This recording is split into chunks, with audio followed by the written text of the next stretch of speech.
मी विलास बडे, news 18 लोकमतच्या या बुलेटिनमध्ये आपल्या सगळ्यांचं स्वागत. आता बघूया बातमी 36 जिल्ह्यांची. सैफ अली खानवर हल्ला करणारा आरोपी दादरच्या कबूतरखाना परिसरात आढळून आला. या परिसरातील लक्ष्मी बिल्डिंगमधील डॉक्टर MC जावळे रोड इथल्या इकरा मोबाईल ॲक्सेसरीज दुकानात हेडफोन खरेदी केले होते. दुकानाच्या CCTV हल्लेखोर कैद झाला. सैफ अली खान हल्ला प्रकरणाचं पोलिसांनी प्रसिद्ध केलेल्या CCTV मधल्या आरोपींची ओळख पटवण्याचं काम सुरू आहे. CCTVत दिसणारा आरोपी सराईत चोर असल्याची शंका व्यक्त केली जाते. या आरोपीनं 2 नोव्हेंबर 2024 रोजी नाहूरच्या ॲशफोर्ड सोसायटीत चोरी केली होती. या प्रकरणी भांडूप पोलिसांकडून आरोपीला अटक करण्यात आली. पोलिसांच्या 30 पेक्षा अधिक टीमकडून सैफवर हल्ला करण्याचा शोध सुरू आहे. हल्लेखोर सराईत चोर वाटत नसल्याची माहिती पोलीस सूत्रांकडून देण्यात आली आहे. ज्या प्रकारे त्यानं पोशाख बदलला त्याद्वारे तो क्राईम वेब सिरीज किंवा अशा कुठल्या तरी क्राईम फिल्म प्रभावित झाला असावा अशी शक्यता वर्तवण्यात आली आहे. काल वांद्रे परिसरातून एका व्यक्तीला ताब्यात घेण्यात आलं. हा व्यक्ती सैफवर हल्ला करणाऱ्या आरोपीसारखा दिसत होता, मात्र तो आरोपी नसल्याचं समोर आलं.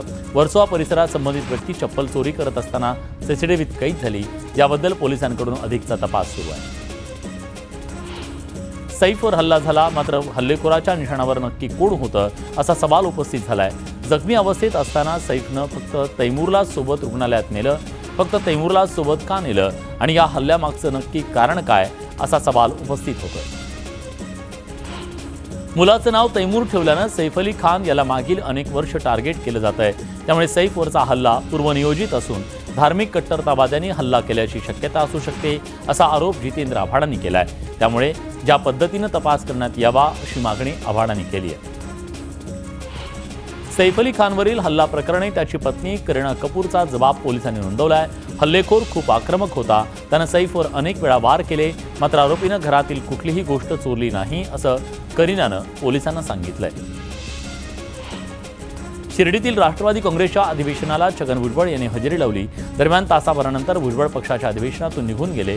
दरम्यान अधिवेशनाला आलो असलो तरी सगळं स्वच्छ झालंय असं नाही अशी प्रतिक्रिया भुजबळांनी दिली आहे. शिबिराबाबत प्रफुल्ल पटेल तटकरे यांनी फोन केला होता. थोड्या वेळासाठी शिबिराला या असं त्यांनी सांगितलं, म्हणून शिबिराला आलो अशी माहिती भुजबळांनी दिली आहे. अजित पवारांनी माझ्याशी कोणताही संपर्क साधला नसल्याचं भुजबळ म्हणाले. छगन भुजबळांनी शिर्डीत साईंचं दर्शन घेतलं. अधिवेशनानंतर भुजबळ थेट साईंच्या दरबारी पोहोचले. अजित पवारांनी शिर्डीत सपत्नीक साईबाबांचं दर्शन घेतलं. साईबाबांच्या चरणी लीन होत त्यांनी साईबाबांची विधिवत पूजा केली. माजी मंत्री दिलीप वळसे पाटील यांनी सपत्नीक साई दरबारी हजेरी लावली. यावेळी साई समाधीचं दर्शन घेत विधिवत पूजा करण्यात आली. सगळ्या जिल्ह्यांच्या पालकमंत्र्यांच्या याद्या तयार आहेत. कोण कुठला पालकमंत्री होईल याचा उलगडा 2 दिवसात होईल. मुख्यमंत्र्यांच्या निर्णयाची आम्ही वाट पाहतोय अशी प्रतिक्रिया संजय शिरसाट यांनी दिली. महायुतीचं सरकार तिघांचं आहे. वरिष्ठ जो निर्णय घेतील ते मांडणारे आम्ही लोक आहोत. पालकमंत्री पदावरून गुलाबराव पाटलांनी ही प्रतिक्रिया दिली. दिल्लीत आम आदमी पक्षाची डॉक्युमेंटरी दाखवली जात होती, मात्र भाजपला ती रोखली. या विरोधात अरविंद केजरीवालांनी नाराजी व्यक्त केली असून भाजप आम्हाला घाबरत असल्याची टीका केली. दरम्यान केजरीवाल यांना जनता मतपेटीतून उत्तर देईल असं प्रत्युत्तर राधाकृष्ण विखे पाटलांनी दिलं. रायगडमध्ये निवडणुकीनंतरही महायुतीत बेबनाव असल्याचं चित्र आहे. रायगडच्या 3 आमदारांनी नाव न घेता तटकरेंवर नाराजी व्यक्त केली. तटकरेंनी निवडणुकीत पाडण्यासाठी षडयंत्र केल्याचा आरोप त्यांनी केला. तर विजयी आमदारांच्या सत्कार समारंभात त्यांना डावलण्यात आलं. आमदार बाबा सिद्दीकी हत्या प्रकरणातल्या तपासावरून झिशान सिद्दीकींनी नाराजी व्यक्त केली आहे. आपण सर्व माहिती पोलिसांना दिली, मात्र अजून बिल्डरची चौकशी का केली नाही असा सवाल झिशान सिद्दीकीने विचारला आहे. त्याचबरोबर माझ्या जन्मावेळी जसा वांद्रे होता तसा आता राहिलं नाही, वांद्रे सेफ राहिलं नाही असं देखील झिशान सिद्दीकी म्हणाले. वाल्मिक कराडची दुसरी पत्नी ज्योती मंगल जाधव हिच्या नावे सोलापुरात कोट्यवधींची संपत्ती आहे. बार्शीतल्या शेंद्री गावात 4 जमिनीचे 7/12 ज्योतीच्या नावावर असल्याची तक्रार अंजली दमाने यांनी केली. या शेत जमिनीवर पहिल्यांदाच न्यूज 18 लोकमत पोहोचलं. वाल्मिक कराडच्या नावे जी संपत्ती आहे ती नेमकी कुणाची आहे याचा तपास करा अशी मागणी आमदार संदीप क्षीरसागर यांनी केली आहे. संपत्तीची ईडी चौकशी करण्याची मागणी त्यांनी केली. वाल्मिक कराडवर दाखल असलेल्या खंडणी प्रकरणात कराडला जामीन मिळण्याची शक्यता वर्तवली जाते. कराडच्या जामिनावर आज सुनावणी होणार होती, मात्र ही सुनावणी आज होणार नसल्याचं कळतंय. बुलढाण्यात टक्कल पडण्यामुळे लोक हैराण असताना कोल्हापुरात एका व्यक्तीने टक्कलवर औषध मिळवल्याचा दावा केला. त्यामुळे औषध घेण्यासाठी कोल्हापुरात नागरिकांनी मोठ्या प्रमाणात गर्दी केली. पुण्याच्या इंदापूर तालुक्यामध्ये भादलवाडीच्या शिक्षकानं स्वतःच्या शेतात पक्ष्यांसाठी पक्षी उभारलं. या शिक्षकानं लाखोंच्या उत्पन्नावर पाणी सोडत पक्ष्यांना हक्काचा निवारा दिला. राज्यातील 5% म्हणजे राज्यातल्या 65 लाख दिव्यांग बांधव आहेत.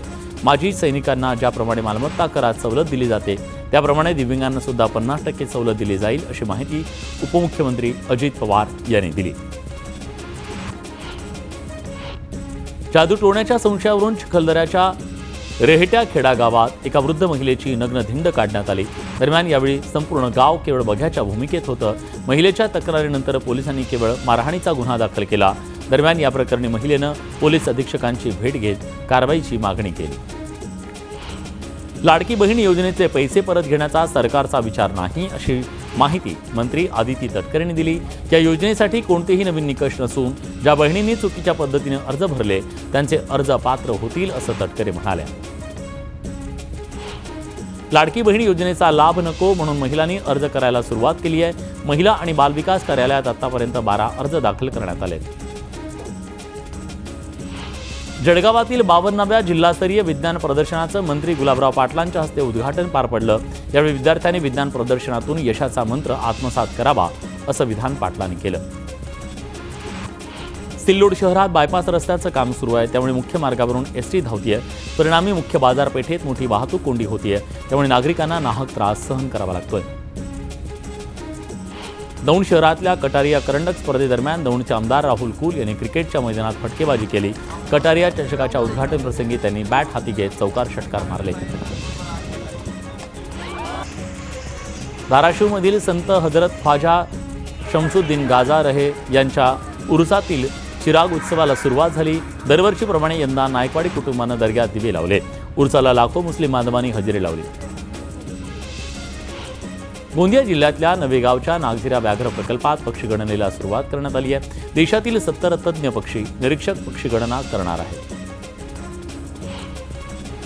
सोयगाव नगर पंचायतीमधील स्वच्छता कामगारांचे 2 महिन्यापासून वेतन रखडलंय. त्यामुळे कामगारांच्या कुटुंबियांवर उपासमारीची वेळ आली आहे. तात्काळ रखडलेलं वेतन देण्याची मागणी कामगारांनी केली आहे. जळगावमध्ये सततच्या ढगाळ वातावरणामुळे ज्वारीच्या पिकावर रोगाचा प्रादुर्भाव झालाय. दरम्यान पीक धोक्यात आल्यानं शेतकरी संकटात सापडलाय. जामनेरमधील शहापूर रस्त्यावर असलेल्या झोपडपट्टीत पिण्याच्या पाण्यासाठी महिलांना भटकंती करावी लागते. त्यामुळे ही वणवण थांबवून पिण्याच्या पाण्याची व्यवस्था करावी, अशी मागणी झोपडपट्टी भागातील महिलांनी केली आहे. मुंबई गोवा महामार्गावर वडपाले ते लोणेरे रस्त्याची दुरवस्था झाली आहे. पेवर ब्लॉक उखडल्यानं वाहन चालकांना कसरत करावी लागते. त्यामुळे महामार्ग विभागानं या ठिकाणचा मार्ग लवकरात लवकर सुरू करावा, अशी मागणी प्रवाशांनी केली आहे. बाईक चालकांमध्ये हेल्मेट वापरण्यासंदर्भात जनजागृती करण्यासाठी परभणी पोलिसांनी शहरातून रॅली काढली. या बाईक रॅलीत पोलीस कर्मचारी, वाहतूक शाखेचे कर्मचारी सहभागी झाले होते. पुणे जिल्ह्याच्या आंबेगाव तालुक्यातील मंचरमध्ये असणाऱ्या महात्मा गांधी प्राथमिक विद्यालयाचं पटांगण अवकाळी पाऊस न पडता पाण्यानं भरून गेलं. डिंबे धरणाच्या उजव्या कालव्याच्या चारीमधून होणाऱ्या गळतीनं पटांगण भरलं. दरम्यान उपाययोजना न केल्यास उपोषण करण्याचा इशारा शाळेनं दिला. प्रधानमंत्री सूर्यघर योजनेसाठी सोलापुरात 8,228 अर्ज दाखल करण्यात आले. दरम्यान यापैकी 8,179 अर्जांना मंजुरी देण्यात आली, तर 5,811 घरांवर काम सुरू करण्यात आलंय. पाणी साठवण्याच्या योग्य नियोजनाच्या अभावी 40 गावच्या 25 गावांमध्ये यंदा पाणी टंचाईचं सावट आहे. खबरदारीचा उपाय म्हणून टँकर, कूपनलिका, खासगी विहिरी अधिग्रहित करण्याचा प्रस्ताव जिल्हाधिकाऱ्यांकडे पाठवण्यात आलाय. नांदेड जिल्ह्यातील कंधार आणि बडी दर्ग्याचा उर्स उत्साहात संपन्न झाला. बडी दर्ग्यावर भाविकांनी मोठ्या श्रद्धेनं माथा टेकला. यावेळी संदल मिरवणूक सुद्धा काढण्यात आली. दापोलीतल्या विस्तीर्ण बाणकोट खाडीच्या मुळाशी गाळ जमा झाला. त्यामुळे मासेमारी व्यवसाय धोक्यात आला. खाडी प्रदूषणाच्या विळख्यात असल्यानं मच्छीमारांच्या अडचणी वाढल्या.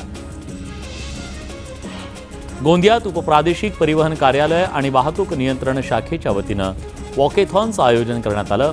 राष्ट्रीय रस्ता सुरक्षा अभियानांतर्गत हा जनजागृती उपक्रम घेण्यात आला. इंदापूरच्या वालचंद नगर पोलीस स्टेशनकडून विविध गुन्ह्यांमध्ये 1,14,000चा मुद्देमाल जप्त करण्यात आला. दरम्यान हा मुद्देमाल पोलिसांकडून मूळ मालकांना परत करण्यात आला. एक महत्त्वाची बातमी येते. उत्तम जानकर यांनी आमदारकीचा राजीनामा दिलाय. निवडणूक आयोगाकडे त्यांनी हा राजीनामा सुपूर्द केलाय. बॅलेट पेपरवर मतदान घेण्याच्या मागणीसाठी जानकरांनी हा राजीनामा दिलेला आहे.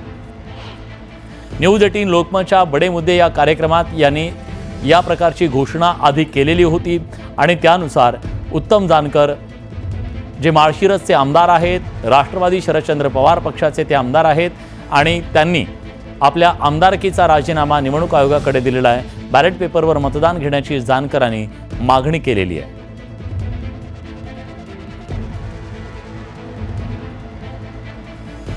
तर जानकर यांच्या या राजीनाम्यावर आता निवडणूक आयोग नेमका काय निर्णय घेतं हे पाहणं महत्त्वाचं आहे.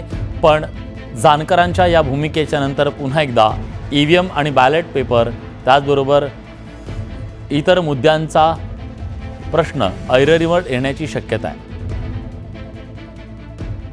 यानंतर पुन्हा एकदा बातम्यांचा वेगवान आढावा.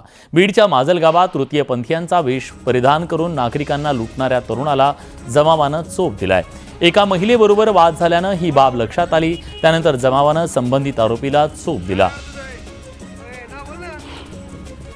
यवतमाळच्या महागाव उमरखेड पुसदमधील शेतकऱ्यांची कापूस, तूर, सोयाबीनला पर्याय म्हणून ऊसाची लागवड केली. मात्र काढणीला आलेल्या ऊसाच्या उत्पादनात घट होण्याची शक्यता असल्यानं शेतकरी चिंतेत आहेत. सरकारनं उरण, पनवेल आणि पेण तालुक्यातील 24 गावात MMRDAच्या माध्यमातून KSC नवनगर या नावानं तिसरी महामुंबई वसवण्याचा निर्णय घेतला. मात्र या प्रकल्पाला 24 गावातील शेतकऱ्यांनी तीव्र विरोध करत आंदोलनाची हाक दिली आहे. अमरावतीच्या येवदा गावात 65 वर्षीय नराधमानं 3 वर्षीय चिमुकलीवर अत्याचार केला. दरम्यान या घटनेच्या निषेधार्थ संतप्त नागरिकांनी येवदा गावात कडकडीत बंद पाळला. भुसावळमध्ये 2 अवैध गॅस रिफिलिंग सेंटरवर पोलिसांनी छापेमारी केली. या छापेमारीत अवैध गॅस भरणाऱ्या 2 जणांना पोलिसांनी ताब्यात घेतलं. 25 घरगुती गॅस सिलेंडर, 2 वजन काटे आणि रिक्षा असा मुद्देमाल पोलिसांनी जप्त केला. नांदेडमधील किनवटमध्ये सकल आदिवासी समाजाकडून आक्रोश मोर्चा काढण्यात आला. महिलेवरच्या अत्याचाराची निषेधार्थ घटना ही घडली. या घटनेतील सगळ्यांना पोलिसांनी अटक केली आहे. मात्र त्यांना फाशी द्यावी अशी मागणी आदिवासी समाजानं केली आणि मोर्चा काढला. बीड रेल्वे स्थानकाला डॉक्टर बाबासाहेब आंबेडकरांचं नाव देण्याच्या मागणीसाठी जिल्हाधिकारी कार्यालयाच्या समोर फौजी अनुरथ वीर गेल्या 6 दिवसापासून उपोषण करत आहेत.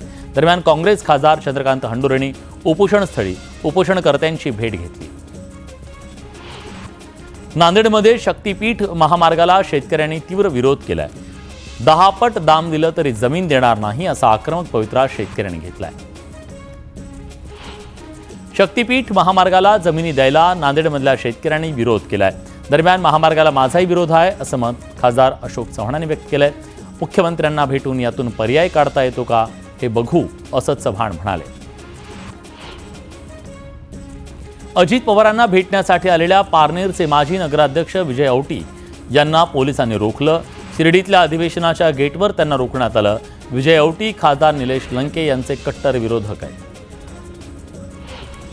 संतोष देशमुख यांच्या हत्येचा कट ज्या हॉटेलमध्ये रचला गेला त्या तिरंगा हॉटेलची CIDकडून चौकशी करण्यात आली.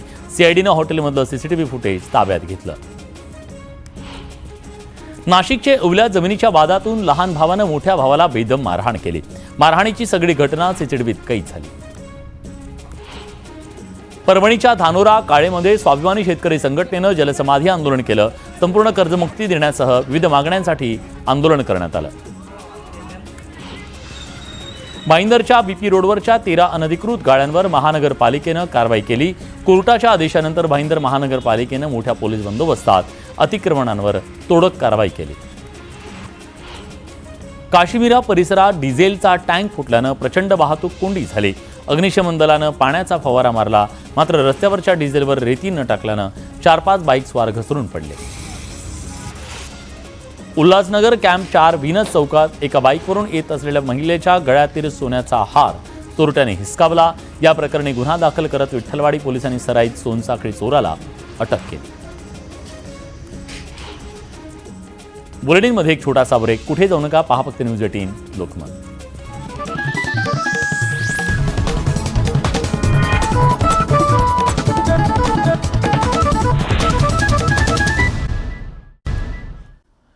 ब्रेकनंतर तुमचं पुन्हा एकदा स्वागत. रत्नागिरीतल्या मंडणगड दिवाणी कोर्टाचं काम सुरू आहे. न्यायाधीश सुनील गोसावी, जिल्हाधिकारी आणि पोलीस अधीक्षक धनंजय कुलकर्णी यांनी बांधकामाची पाहणी केली. हिंगोलीच्या कळमनुरी आणि वसमत तालुक्यातील 13 गावातल्या शेतकऱ्यांनी शक्तीपीठ महामार्गाला तीव्र विरोध केलाय. हा मार्ग आमच्या जमिनीतून जाऊ देणार नाही असा इशारा शेतकऱ्यांनी दिलाय. लातूरच्या वाडी शिडोळमधील सरपंचाला बेदम मारहाण करण्यात आली. महावितरणचा पोल रोखण्यावरून हा वाद झाला. ग्रामपंचायत कार्यालयातल्या वस्तूंची सुद्धा तोडफोड करण्यात आली. सरपंचाला मारहाण करण्यात आली. दरम्यान पोलीस तक्रार घ्यायला टाळाटाळ करत असल्याचा आरोप सरपंचाने केला. ओडिसातून रायपूर मार्गे रेल्वेनं गांजाची खेप घेऊन येणाऱ्या दोघांना पोलिसांनी अटक केली. त्यांच्याकडून 8 किलो 325 ग्रॅम गांजासह 1,67,500 रुपयांचा मुद्देमाल जप्त करण्यात आला. बीडच्या अंबाजोगाई शहरात काल गोळीबाराची घटना घडली. दरम्यान 24 तासात आरोपींना अटक करत पोलिसांनी घटनेचा उलगडा केला. गर्लफ्रेंडनं बोलायला नकार दिल्यानं युवकानं थेट गोळीबार केला. पोलिसांनी पिस्तूलसह युवकाला ताब्यात घेतलं. छत्रपती संभाजीनगरमध्ये फायनान्स कंपन्यांना कर्मचाऱ्यांनी गंडा घातला. 2 कंपन्यांमध्ये 21 लाख रुपयांची फसवणूक करण्यात आली. एका कंपनीत 10 लाख रुपयांचा, दुसरा 11 लाख रुपयांचा घोटाळा MIDC सिडको पोलीस ठाण्यात दाखल करण्यात आला. धाराशिवमध्ये 50,000ची लाच घेताना सहाय्यक पोलीस निरीक्षकाला अटक करण्यात आली. गुन्ह्यातून नाव वगळण्यासाठी पोलीस निरीक्षकाकडून लाचेची मागणी करण्यात आली. पालघरच्या जवार डहाणू रोडवर 3 वाहनांचा समोरासमोर अपघात झाला. या अपघातात 4 जण गंभीर जखमी झाले.